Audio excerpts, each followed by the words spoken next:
Street girl finds an abandoned baby in a dumpster and rushes him to the hospital. When he sees the baby, the doctor is horrified to learn that the baby was abandoned because he was disabled.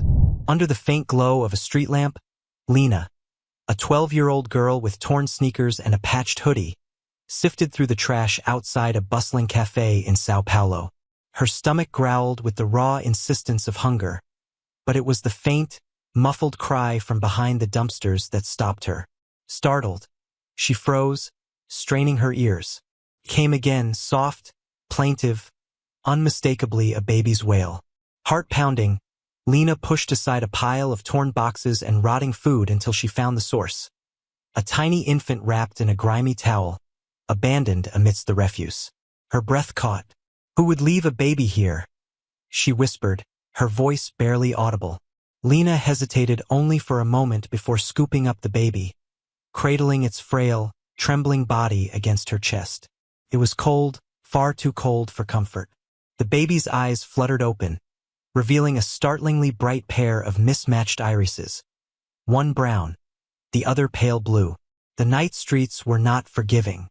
Lena darted between alleys, clutching the infant as the distant hum of traffic and the occasional echo of laughter painted a contrasting picture of indifference. She knew where she had to go, the public hospital just a few blocks away. Her arrival was chaotic. The sliding glass doors of the emergency entrance whooshed open, and nurses turned their heads in surprise as the girl bolted inside. "Help! Please!" Lena shouted, her voice cracking with desperation. "This baby, I found it in the trash." A nurse, mid-30s with kind but stern eyes, hurried over. "Calm down, Menina. Let me see." Gently, Lena handed over the infant, her fingers reluctant to let go of the fragile warmth. The nurse's expression shifted, her brow furrowing as she inspected the baby. "Dr. Ferreira," she called out. Moments later, a tall, middle-aged man with graying hair strode over, his lab coat fluttering slightly.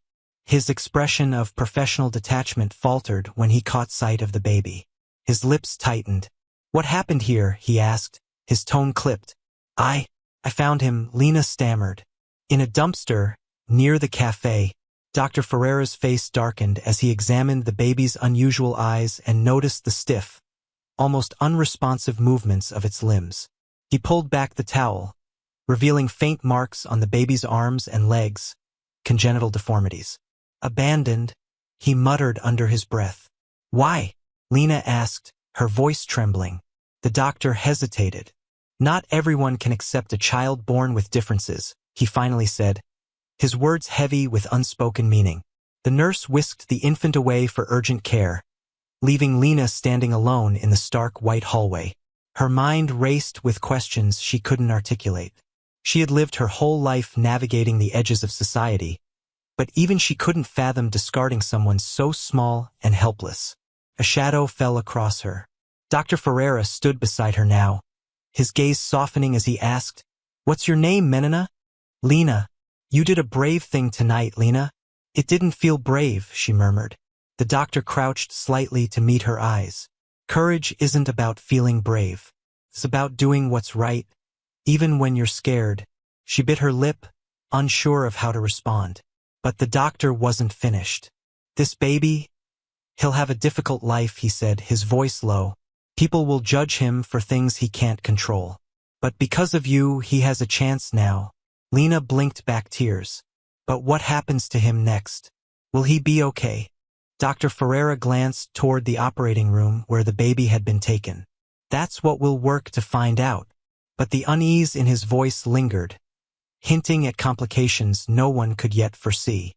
The sterile hospital air clung heavily around Lena as she sat on a plastic chair in the waiting area. Time seemed to stretch endlessly. The occasional buzz of an intercom or the brisk footsteps of nurses broke the silence, but her thoughts drowned out the noise. The baby's mismatched eyes, so fragile yet piercing, haunted her. She had seen rejection before, in herself, in others who lived on the streets, but this felt sharper, crueler. "Lena?"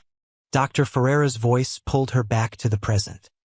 He stood before her, his expression carefully composed, yet there was a weariness in his eyes. The baby is stable, he said. We've cleaned him up, warmed him, and started treating his dehydration. Relief flooded Lena, but it was short-lived. The weight in the doctor's voice hinted at something more. But, she prompted. Dr. Ferreira sighed, taking the seat beside her. He was abandoned for a reason, Lena. The baby has a rare condition, arthrogryposis. Causes joint stiffness and limits mobility. He'll need surgeries, therapy, and constant care as he grows. Lena tilted her head. So? He's still just a baby. The simplicity of her answer caught the doctor off guard. He hesitated, searching for the right words. Not everyone is prepared for the challenges of raising a child with special needs, he said. Lena frowned. But why leave him in the trash? Couldn't they, I don't know, take him to someone who'd help? Her words stung with the innocent logic of a child, and Dr. Ferreira had no good answer. As the early hours of dawn crept in, a social worker arrived. A petite woman with short, curly hair and a warm smile. She introduced herself as Anna. She crouched to Lena's eye level and began speaking in a voice meant to soothe. Lena, I heard what you did for the baby, Anna said. That was a very kind and brave thing. Lena's shoulders tensed. Kind words often came with pity or dismissal, and she braced herself. Do you have anyone we can call? Family, maybe? Anna's question landed like a punch. Lena shook her head. No, it's just me. Anna exchanged a glance with Dr. Ferreira. And where have you been staying? Here and there, Lena replied vaguely, avoiding Anna's gaze. The social worker sighed. Lena, I want to help. But to do that, I need to know how to help you. Have you thought about going to a shelter? No. Lena's response was instant, her voice sharp. They separate kids there. And it's worse than the streets sometimes. The raw fear in her tone silenced Anna for a moment. Dr. Ferreira cleared his throat. What about the baby? What happens to him now? Anna softened. We'll try to locate any family, but if none come forward, he'll go into the care system. Maybe a foster family or an orphanage. The word orphanage made Lena flinch. Her own memories of overcrowded rooms, cold meals, and indifferent caretakers surged back. Hours later, as sunlight poured through the hospital windows, Lena stood outside the infant ward. Through the glass, she could see the baby lying in an incubator, his tiny limbs swaddled in soft blankets. She pressed her hand to the glass. You're so small, she murmured. You didn't ask for this. None of us do. Behind her, Anna and Dr. Ferreira observed in silence. She seems attached, Anna remarked. She's just a kid herself, Ferreira replied, though his tone lacked conviction. What can she do? Anna crossed her arms. Sometimes kids have more strength than we give them credit for. Later that day, Anna found Lena sitting outside on a bench, staring at the sky. I'm heading to the shelter now, Anna said gently. If you come with me, we can make sure you have food, a bed, and a chance to rest. Lena shook her head. Not without the baby. Anna blinked, startled. Lena, I know you care about him, but taking care of a baby isn't something you can do alone. He needs medical care, resources, things a shelter or a foster family can provide. Lena turned to face her, her brown eyes blazing. He needs someone who won't throw him away. The words hung in the air. For a moment, Anna was at a loss. What if I stay here? At the hospital? Lena offered. You can't live here, Anna said softly. Lena clenched her fists. But he's alone. And I know what that feels like. Anna crouched beside her, placing a hand on her shoulder. You've already changed his life, Lena. You gave him a chance. That's not something small. Lena's lips trembled. It's not enough. Night fell, and Lena remained in the hospital courtyard, her mind racing. She didn't have a plan, only a fierce resolve. The baby deserved better than the cold indifference of a system that had failed so many like her. And maybe, just maybe, she could be part of the better he deserved. Lena refused to leave the hospital that night. She found a corner of the emergency waiting room, curling up on a chair as the quiet hum of fluorescent lights filled the space. Her eyes burned from exhaustion, but every time she closed them, the baby's cry echoed in her mind. In the early hours, she awoke to a gentle shake. Dr. Ferreira stood over her, holding a steaming cup of coffee. "You need to eat something," he said, offering her a sandwich from the cafeteria. Lena blinked up at him, surprised by the gesture. "Thanks," she muttered, unwrapping the sandwich and taking a small bite. Dr. Ferreira sat beside her, the weight of the day evident in his posture. "You're stubborn, Menina," he said, his tone somewhere between admiration and exasperation. "I've had to be," Lena replied without looking at him. He studied her for a moment before speaking. "The baby is responding well to treatment. But we can't keep him here forever. He'll be placed in the system soon." Lena's stomach twisted. "You mean sent to an orphanage?" "It's not always like you think," Ferreira said, though his voice lacked conviction. "There are good foster families out there." "But what if he doesn't get one?" she asked, her voice rising. "What if he ends up like me?" Dr. Ferreira didn't have an answer. Instead, he leaned back, rubbing his temples. "You care about him a lot, don't you?" Lena nodded. "He didn't deserve this. He didn't do anything wrong." "Neither did you," Ferreira said quietly. The next morning, Anna returned with a small bag for Lena, a clean change of clothes and some toiletries. "We need to talk, Lena," Anna began, her tone firm but kind. "I can't let you stay here indefinitely. The hospital isn't a place for you to live." "I'm not leaving him," Lena insisted. "You've done so much already," Anna said, kneeling beside her. "But you need to take care of yourself too." Lena's jaw tightened. "I can take care of both of us." Anna hesitated. "Do you know what you're saying? Taking care of a baby is more than just holding him. It's food, diapers, medicine, doctor visits. You're still a kid yourself." Lena stood, her fists clenched. "Then teach me. Help me do it." Anna looked at her, stunned by the determination blazing in her eyes. Later that day, Anna sat with Dr. Ferreira in the staff lounge, her expression troubled. "She's not going to give up," Anna said. "I've seen kids like her before. Once they latch onto something, it's like they're trying to fill a hole inside themselves."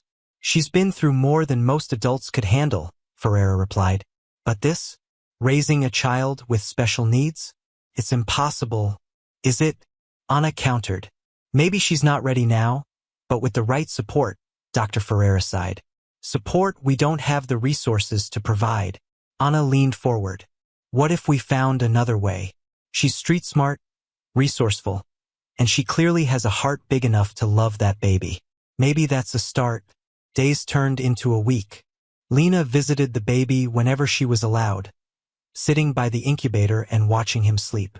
She named him Rafa, short for Raphael, because she thought it sounded strong. "You're going to be okay, Rafa," she whispered one evening. "I promise." But promises were heavy things, and Lena knew she needed a plan. One night, after the hospital grew quiet, Lena wandered outside. The city stretched before her, vast and indifferent. She found a bench under a flickering street lamp and sat, staring at the stars peeking through the smog. "Hey!" She jumped at the voice. Turning, she saw João, a boy a few years older than her, leaning casually against a lamppost. His scruffy hair and mischievous grin were familiar. He was one of the kids who floated between street corners and underpasses, hustling to survive. "What do you want?" Lena asked warily. "I heard about the baby," João said, stepping closer. "People are talking about how you brought him to the hospital." "So?" João shrugged. "It's just different. Most of us wouldn't bother." "Well, I'm not most of you," Lena snapped. João chuckled, but his eyes were serious. "You really care about him, huh?" Lena nodded. João paused, then reached into his pocket and pulled out a crumpled bill. "Here, for the kid." Lena stared at the money, stunned. "Why?" "Because someone helped me once," João said simply. "And maybe it's my turn." Lena returned to the hospital with the bill clenched in her hand. It wasn't much, but it was a start. As she slipped back into her corner of the waiting room, an idea began to form. If no one else would fight for Rafa, then she would. For the next few days, Lena's resolve hardened into action. She spent every waking moment near Rafa, feeding him when the nurses allowed and learning from their every move. The more time she spent with him, the more she understood the delicate balance of his care. His tiny body required gentle handling, and his condition demanded attention to detail, a skill Lena quickly developed. But outside the warm incubator, the weight of reality pressed on her. Each conversation with Anna and Dr. Ferreira reminded her that she was racing against a system with little room for exceptions. One afternoon, Anna approached Lena as she sat by Rafa's crib, gently rocking him in her arms. "We've tracked down the baby's mother," Anna said cautiously. Lena froze, her eyes narrowing. "She doesn't want him, does she?"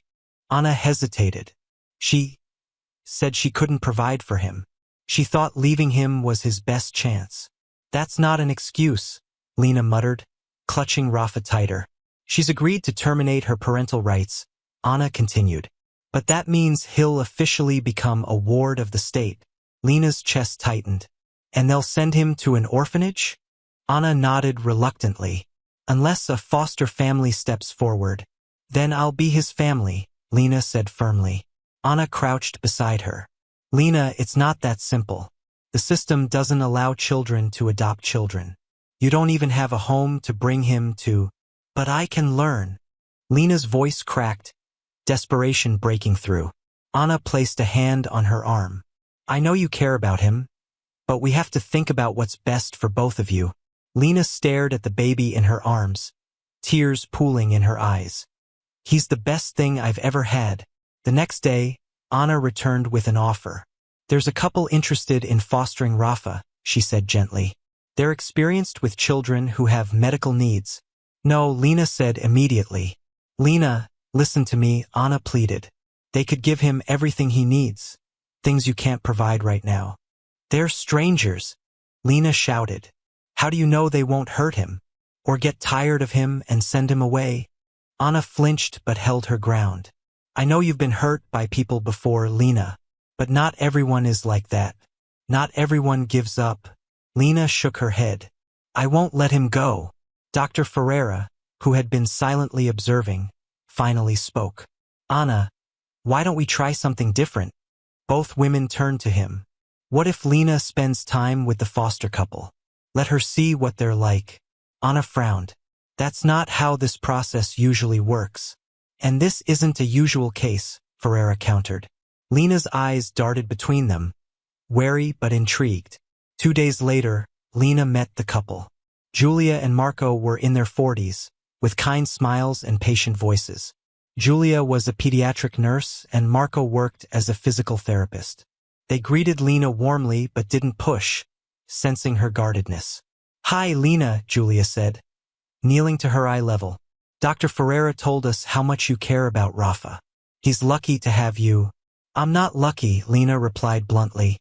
"I just know what it's like to be left behind." Julia's smile faltered, but she nodded. "I understand. That's why we want to help.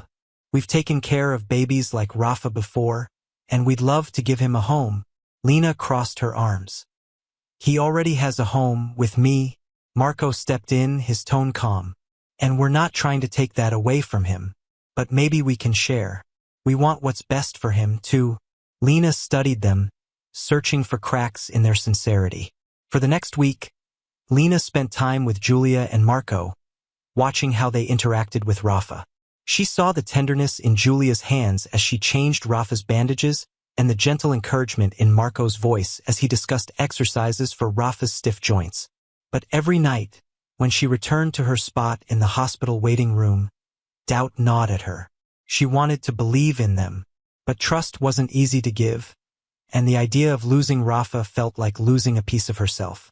One evening, as the sun dipped below the horizon, Lena found herself back on the bench under the flickering street lamp. João appeared again, this time carrying a plastic bag of snacks. "You look like you're carrying the world on your shoulders," he said, handing her a juice box. Lena accepted it silently. "Still thinking about the baby?" João asked. "I don't know what to do," Lena admitted, her voice small. "What if I let him go, and it's the wrong choice?" João sat beside her, uncharacteristically serious. "Sometimes you gotta let people help you, Lena. Doesn't mean you're weak." It just means you're smart enough to know you can't do it all alone. She looked at him, surprised by the wisdom in his words.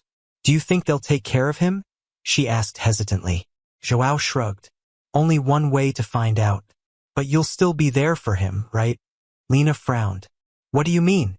He's still your Rafa, João said. No one can take that away. The next morning, Lena approached Ana and Dr. Ferreira. Her hands trembled, but her voice was steady. I'll let them foster Rafa, she said. But I want to visit him. I want to make sure he's okay. Ana smiled, her eyes warm with relief. We can arrange that. Dr. Ferreira placed a hand on Lena's shoulder. You've done something incredible, Lena. You've given Rafa a chance. But as Lena watched Julia and Marco load Rafa into their car later that afternoon, a hollow ache settled in her chest. She had done the right thing. So why did it feel so much like losing? The first week without Rafa was the hardest. Lena found herself wandering aimlessly through the streets of Sao Paulo, her heart heavy with a mixture of grief and doubt. She lingered outside the hospital some days, staring at the building as if hoping Rafa might still be there. But she wasn't entirely alone. João occasionally appeared, bringing snacks or just sitting with her in silence. And Ana had made good on her promise, arranging weekly visits with Rafa at Julia and Marco's home. When Lena arrived for the first visit, her palms were clammy, her nerves frayed. Julia greeted her warmly at the door, ushering her inside the cozy apartment filled with soft light and the faint smell of lavender. Rafa lay in a bassinet near the window, cooing softly. Go ahead, Julia said gently, stepping aside. Lena hesitated before crossing the room. She bent over the bassinet, her chest tightening as Rafa's mismatched eyes focused on her. Hey, little guy, she whispered, her voice trembling. She reached out, brushing her fingers against his tiny hand. Rafa gripped her finger tightly, and tears welled in her eyes. He remembers you, Julia said from behind her, a soft smile on her face. Lena blinked rapidly, fighting the tears. Of course he does. I'm his family. The visit passed quickly, and by the time Lena left, a quiet sense of relief had replaced some of her fear. Julia and Marco seemed genuine, their care for Rafa evident in every detail. The organized shelves of medical supplies, the soothing music playing in the background, the way they spoke to him with love in their voices. But as Lena walked back to her usual bench under the street lamp, her mind swirled with conflicting emotions. What if he doesn't need me anymore? She whispered to herself. In the weeks that followed, Lena threw herself into finding ways to improve her own life. She reached out to a local community center Ana had recommended, attending free workshops on caregiving and child development. I need to show them I can do this, she told João one evening as they shared a loaf of bread he had scavenged. João smirked. You're serious about this, huh? Lena nodded. Rafa's mine, and I'm going to prove it. At each visit, Lena arrived with something new she had learned. Did you know you can help with joint stiffness by doing little stretches with his hands and feet? She asked Marco during one visit, mimicking the motion she'd practiced on a doll at the workshop. Marco grinned. You're a quick learner. Julia chimed in. It's amazing how much you've picked up. Lena, you really care about him. I have to, Lena said simply. He's my family. But as much as Lena improved her skills and knowledge, the underlying tension remained. She couldn't shake the fear that Julia and Marco might try to adopt Rafa, cutting her out of his life forever. During one visit, as Julia prepared tea in the kitchen, Lena finally voiced her fears to Marco. You're going to keep him, aren't you? She asked, her voice tight. Marco set down the book he'd been reading. Lena, we want what's best for Rafa. That's all. That's not an answer, she shot back, her eyes narrowing. Marco sighed. Lena, we think you're incredible, but we also know how hard this is going to be. Raising a child with special needs, keeping up with medical care, it's a lot for anyone, let alone someone your age. I know it's hard, Lena said fiercely, but I won't give up on him. Marco's gaze softened. I don't think you ever would. That night, Lena sat on the bench under the street lamp, João beside her as usual. I think they want to adopt him, she said, her voice barely above a whisper. João frowned. You don't know that for sure. But what if they do? He was silent for a moment. What are you going to do? Lena stared at the ground, her hands balled into fists. I'm going to fight for him. I don't care how hard it is. The next visit was different. Anna was there, her expression guarded. Lena, she began, Julia and Marco have expressed interest in adopting Rafa. The words hit Lena like a blow. No, she said immediately. Lena, Anna said gently, this could be a good thing for Rafa. They have the resources to give him everything he needs. But he's mine, Lena insisted, tears streaming down her face. I found him. I saved him. And no one's taking that away from you, Anna said, her voice steady. But we have to think about what's best for Rafa in the long term. I can be his long term, Lena shot back. Anna knelt beside her. I know this is hard, Lena, but you need to think about what's best for both of you. If you really want to be in Rafa's life, we can figure out a way. But it might not look the way you imagined. Lena's heart ached as she looked over at Rafa, who lay in Marco's arms, smiling brightly. Can I still see him? She asked quietly. Anna smiled softly. Of course. You'll always be a part of his life, Lena. But even as Anna's words reassured her, Lena couldn't shake the feeling that she was losing something irreplaceable. The streets of Sao Paulo felt colder as Lena walked back from Julia and Marco's home. The conversation with Anna lingered in her mind like a storm cloud. Adoption. The word loomed large, carrying with it the threat of permanence. A future where Rafa would no longer be hers. Every step felt heavier, her resolve dimming under the weight of reality. She had fought so hard, but what if it wasn't enough? Over the next week, Lena avoided the hospital and the foster home. João found her sitting under their usual street lamp one evening, her shoulders slumped and her face hidden in her hands. You didn't go today? He asked, his voice cautious. Lena shook her head. João dropped beside her, unwrapping a sandwich and placing it in her lap. Skipping won't fix anything, you know. What's the point? She muttered. They're going to take him. They don't think I'm good enough. João leaned back, chewing thoughtfully. Maybe they're wrong. Maybe you just need to show them. I've been trying to, Lena snapped. It doesn't matter. João studied her for a moment. You care about him, right? Of course I do. Then stop hiding. If you want Rafa in your life, you've got to fight for him, even if it's messy. Lena stared at him, his words cutting through her haze of despair. That night, she made a decision. The next morning, Lena returned to the hospital, heading straight for Anna's office. She stood in the doorway, her hands trembling but her jaw set. I want to prove I can take care of Rafa, she said. Anna looked up, startled but not unkind. Lena, don't tell me it's impossible, Lena interrupted. Just tell me how. Anna's expression softened. She gestured for Lena to sit, then leaned forward, her hands folded on the desk. If you want to stay in Rafa's life, you'll need stability. A place to live, a way to support yourself, and people who can help you when things get hard. I'll find a way, Lena said. Anna nodded. Then let's start small. First, we'll focus on finding you a safe place to stay. The community center has programs for teens like you. They can help you find housing and maybe even get back into school. Lena hesitated. School felt like a distant memory, something from a life she barely remembered.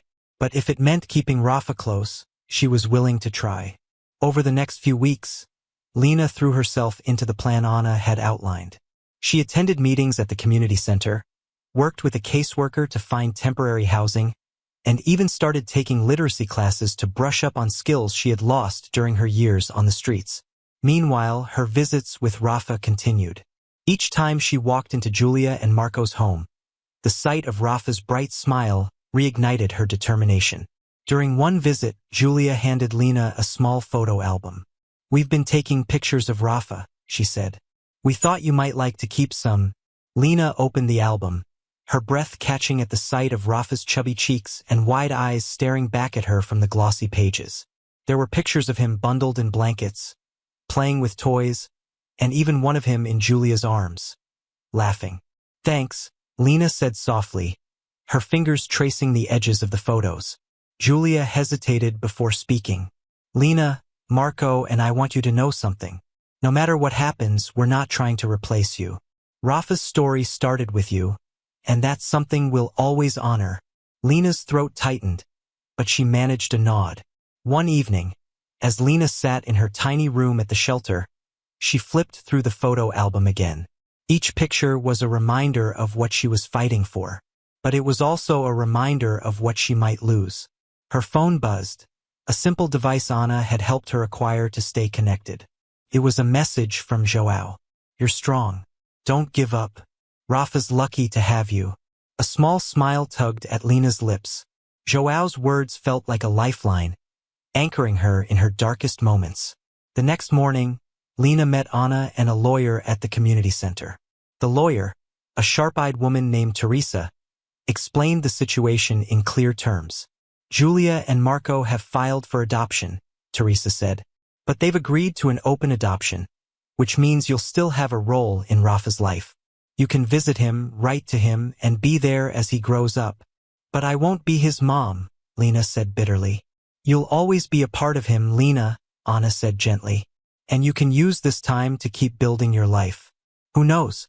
Maybe one day you'll be in a position to take on more. Lena stared at the table, her mind racing. An open adoption wasn't what she wanted, but it was better than being shut out completely. Do I get a say in this? She asked. Teresa hesitated. Not legally because you're still a minor, but Julia and Marco have made it clear they want you involved. They respect you, Lena. 2 days later, Lena sat across from Julia and Marco in their living room.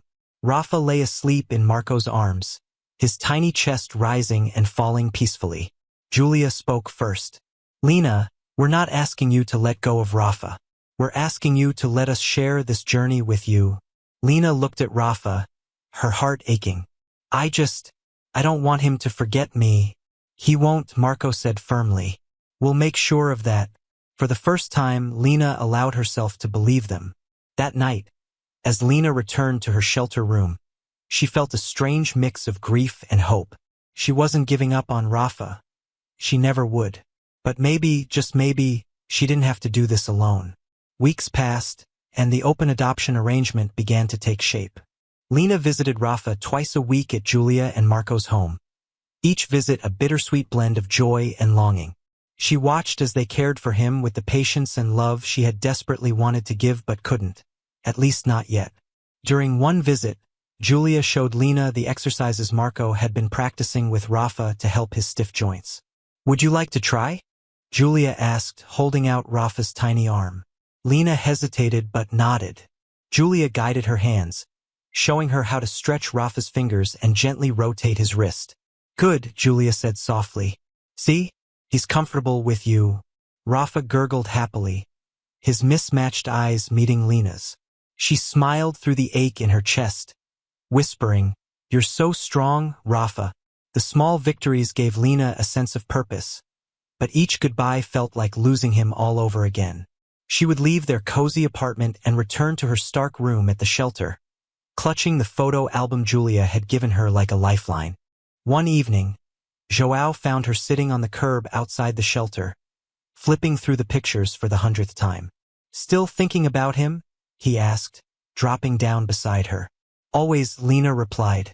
João nudged her with his elbow. You're doing good, you know? Better than most people would. It doesn't feel like enough, Lena said, her voice barely audible. João frowned, his usual smirk replaced by something more serious. Maybe it's not about enough. Maybe it's about being there no matter what. Meanwhile, Anna continued to guide Lena, encouraging her to focus on building a stable life. Have you thought about what you want to do next? Anna asked during one of their sessions. Lena shrugged. I don't know. I've never really planned anything before. What about a job? Or school? Anna pressed. I guess. Maybe I could work with kids, Lena said hesitantly. Like Rafa. Maybe I could help them too. Anna smiled. That's a great goal. Let's start looking at options for training programs. One day, during a visit with Rafa, Julia surprised Lena with an envelope. What's this? Lena asked warily. Open it, Julia said, her eyes warm. Inside was a photo of Rafa and Lena, taken during one of their visits. Beneath the photo was a note in Julia's handwriting. Family is love, not just blood. Thank you for being part of Rafa's family. Lena stared at the note, her throat tightening. You mean it? She whispered. Julia placed a hand on Lena's shoulder. We do. Rafa's story started with you, Lena. That will never change. But as much as Lena tried to focus on the good, the weight of her limitations loomed large. One evening, she sat with Anna in the community center, her voice tinged with frustration. I feel like I'm running in circles. I want to do more for Rafa, but I don't even know where to start. Anna leaned forward. Lena, you've already done so much. You gave Rafa a chance when no one else did. And you're working to build a future where you can be there for him in a way that matters. But what if I never get there? Lena asked, her voice cracking. You will, Anna said firmly. It might take time, but you will. As the months went by, Lena started to see small changes in herself. She enrolled in a caregiving course at the community center, learning skills she never thought she'd have. She also began volunteering in the children's ward at the hospital, helping with activities for kids with disabilities. One day, as she guided a young boy through a craft project, Dr. Ferreira passed by and stopped. You've come a long way, Menina, he said with a rare smile. Lena glanced up, surprised. I just want to make a difference. You already are, Ferreira said. Back at Julia and Marco's home, Rafa was thriving. His joint mobility had improved, and he was beginning to babble more, his tiny voice filling the apartment with joy. During one visit, Marco handed Lena a small toy. Here, you can give it to him. It's from you. Lena's face lit up as she crouched beside Rafa, holding the toy out to him. Look what I brought, Rafa, she said, her voice soft.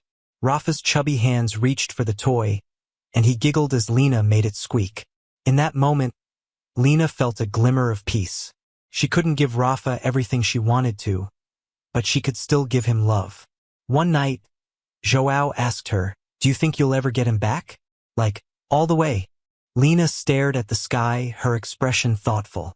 Maybe, she said finally. But even if I don't, I'll never stop being there for him. He'll always know I love him. João nodded, his respect for Lena growing with every word. You're stronger than you think, he said simply. As the year wore on, Lena began to accept that love came in many forms. Rafa was no longer just hers, but he was surrounded by people who cared deeply for him. And maybe, just maybe, that was enough for now. It was a crisp morning when Lena arrived at Julia and Marco's home for one of her now regular visits with Rafa. The door opened, and Julia greeted her with a smile that seemed brighter than usual. We have something special planned today, Julia said, ushering Lena inside. What is it? Lena asked, her curiosity piqued. Marco appeared in the hallway, holding Rafa in his arms. The baby wore a tiny sweater with stars on it, his mismatched eyes twinkling as he reached for Lena. We thought it'd be nice to take Rafa to the park, Marco explained. He hasn't been before, and we'd love for you to come with us. Lena hesitated. You're sure? Of course, Julia said warmly. You're part of his life, Lena. We want you there for moments like this. The park was alive with the sounds of children laughing and leaves rustling in the breeze. Lena pushed Rafa's stroller along the cobblestone path, glancing at him every few seconds to make sure he was comfortable. When they reached a grassy clearing, Marco spread out a blanket while Julia unpacked a bag filled with toys and snacks.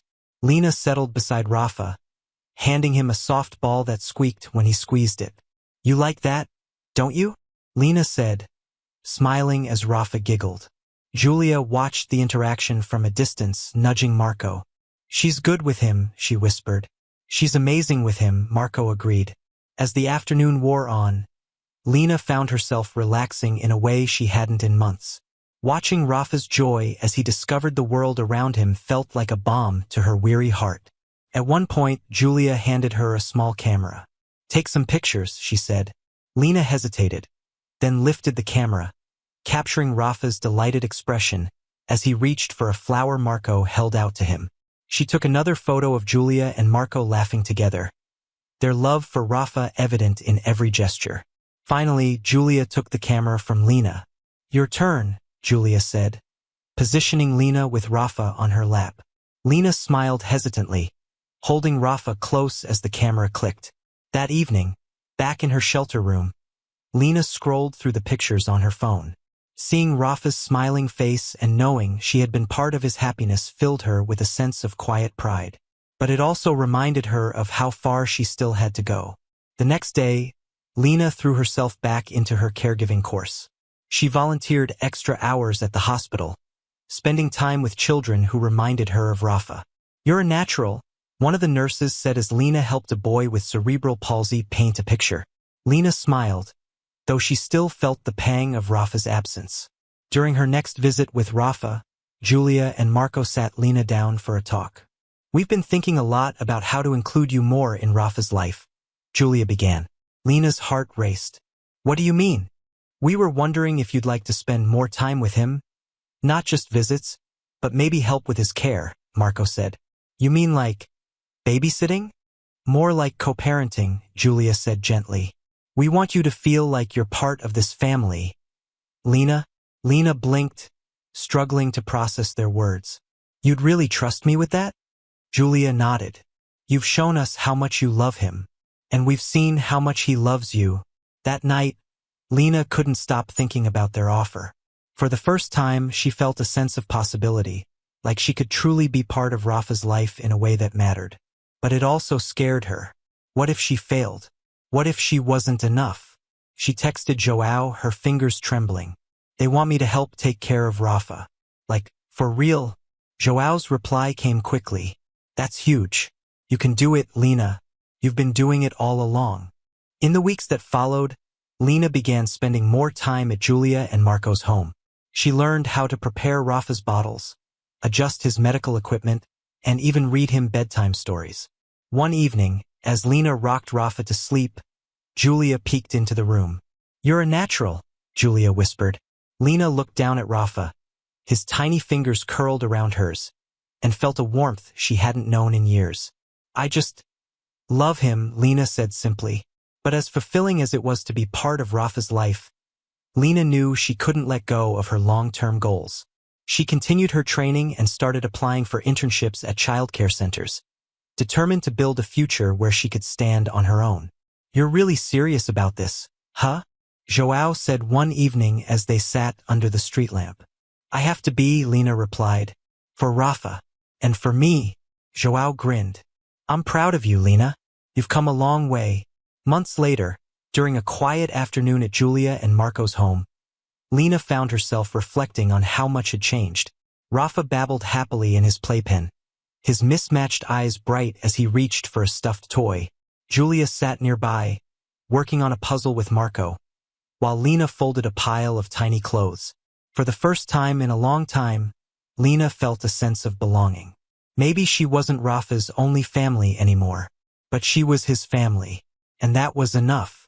Months turned into a year, and Lena's life continued to transform.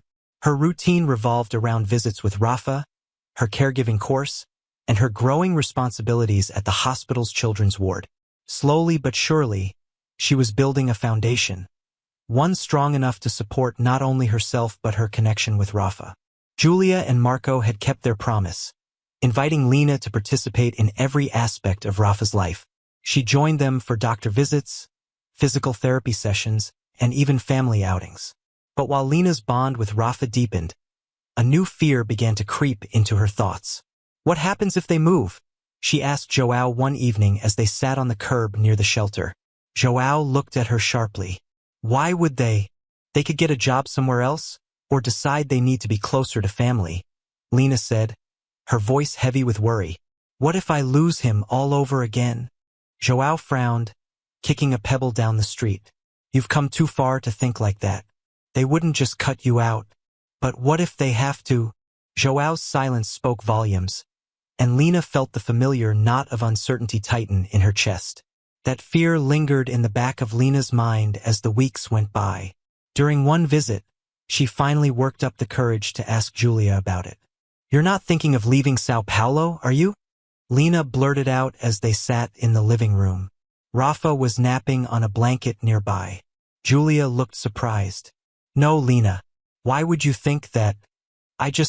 Lena hesitated, her hands twisting in her lap. I'm scared something might happen. That you'll leave, and I won't get to see him anymore. Julia reached over, placing a reassuring hand on Lena's.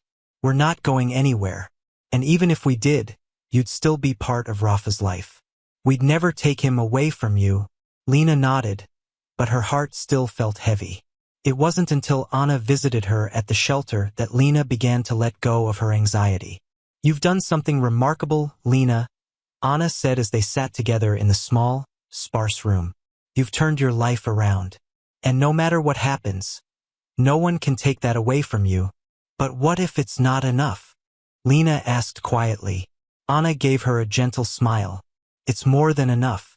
You've given Rafa something most people wouldn't, your love, your time, and your commitment. That's what matters. The turning point came during Rafa's first birthday celebration. Julia and Marco invited Lena to help plan the small party, which would be held in their backyard. Lena arrived early, her arms full of decorations she had saved up to buy. João tagged along carrying a bag of balloons. You really went all out, huh? João teased as Lena started hanging streamers. It's his first birthday, Lena said with a grin. It has to be perfect. As guests arrived, neighbors, friends, and a few of Julia and Marco's relatives, Lena found herself at the center of the celebration.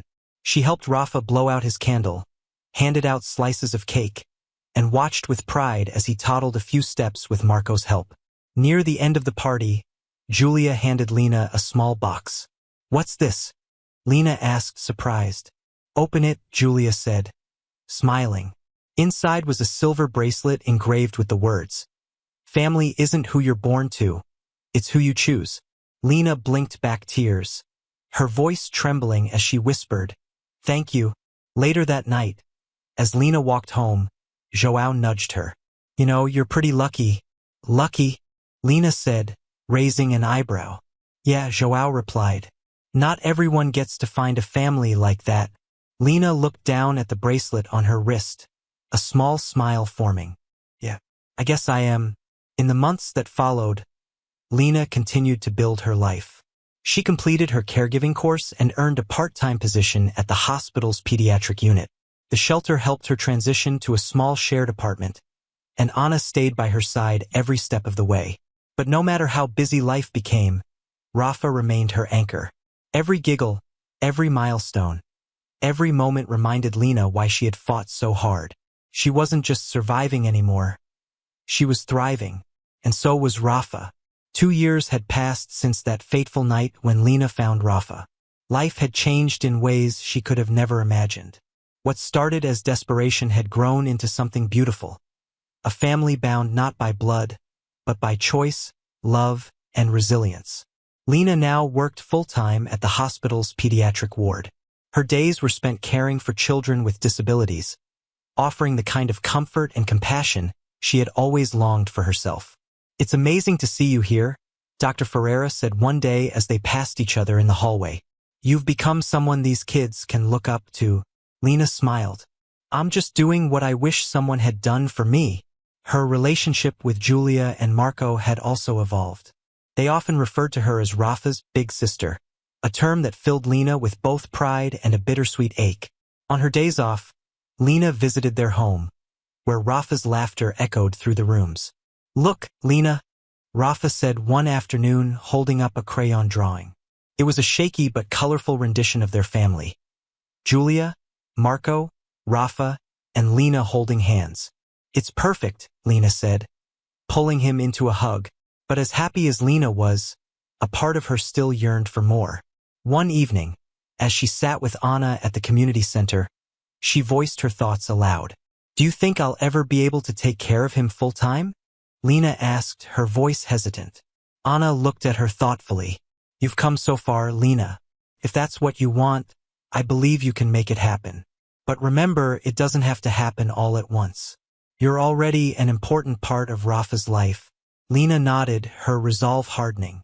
A few months later, Julia and Marco invited Lena to a family picnic at the same park where they'd first taken Rafa. As they sat together under the shade of a sprawling tree, Marco handed Lena a folded piece of paper. "What's this?" she asked, unfolding it. "It's something we've been thinking about for a while," Julia said, her voice warm. Lena read the paper, her eyes widening. It was a legal document, an agreement naming her as Rafa's legal guardian in the event that anything ever happened to Julia and Marco. "We want you to know how much we trust you," Julia said. "You've been there for Rafa since the beginning, and we know you always will be." Lena's hands trembled as she looked up at them. "You'd really do this?" Marco smiled. "Your family, Lena. It's only right." That night, Lena sat on the bench under the familiar street lamp, clutching the document to her chest. João appeared as usual, a mischievous grin on his face. "What's that?" he asked, gesturing to the paper. "Proof," Lena said, her voice steady. "Proof of what?" "That I've done something good," she replied, her smile soft but triumphant. João chuckled, leaning back against the lamppost. "Told you you'd make it." Over time, Rafa grew into a curious and spirited child, his mismatched eyes a constant reminder of how far they had come. Lena continued to be a steady presence in his life, balancing her own dreams with the joy of watching him thrive. Every birthday, every milestone, every moment felt like a victory, not just for Rafa, but for Lena as well. One evening, as Lena tucked Rafa into bed during a sleepover at her apartment, he looked up at her with a sleepy smile. "Lena," he murmured, "do you love me?" Her heart ached with the weight of her answer. "More than anything, Rafa." He nodded, his eyes fluttering shut. "I love you too." In that moment, Lena realized she had found something she thought she'd never have: a home, a purpose, and a family. She leaned down, pressing a kiss to Rafa's forehead. "Good night, little one. I'll always be here for you." And as Rafa drifted off to sleep, Lena sat by his side, her heart full of a love that had withstood every challenge. She had fought for Rafa, and in the process, she had found herself. The end.